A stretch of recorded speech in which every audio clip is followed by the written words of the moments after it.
Thomas's train.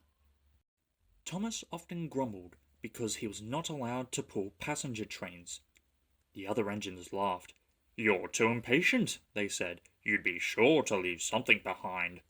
"Rubbish," said Thomas crossly. "Just you wait, I'll show you." One night, he and Henry were alone.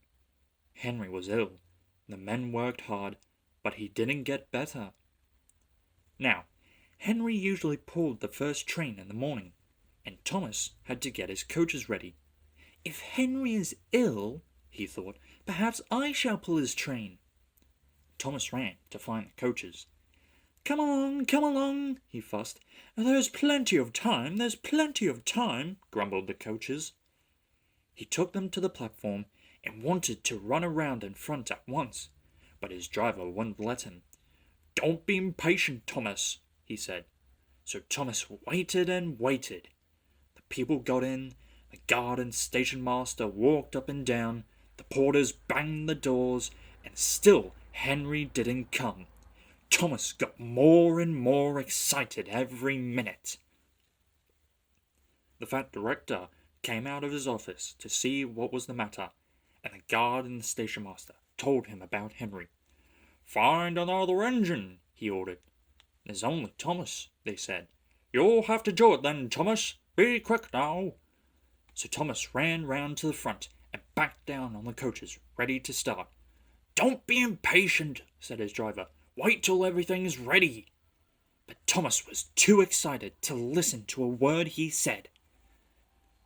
What happened then, no one knows. Perhaps they forgot to couple Thomas to the train.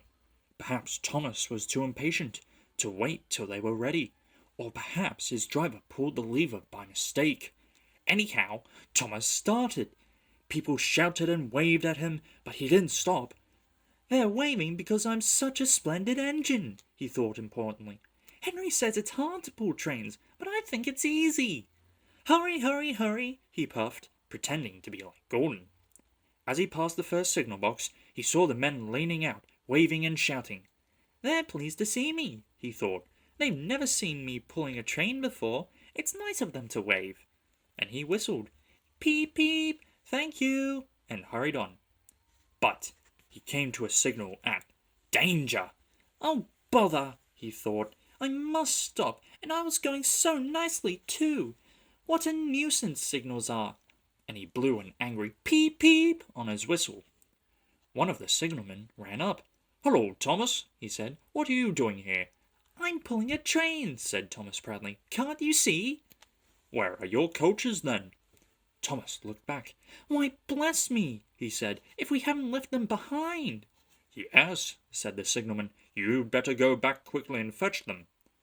Poor Thomas was so sad, he nearly cried. "Cheer up," said his driver. "Let's go back quickly and try again." At the station, all the passengers were talking at once. They were telling the fat director, the station master, and the guard what a bad railway it was. But when Thomas came back and they saw how sad he was, they couldn't be cross. So they coupled him to the train, and this time he really pulled it. But for a long time afterwards, the other engines laughed at Thomas and said, "Look, there's Thomas, who wanted to pull the train but forgot about the coaches."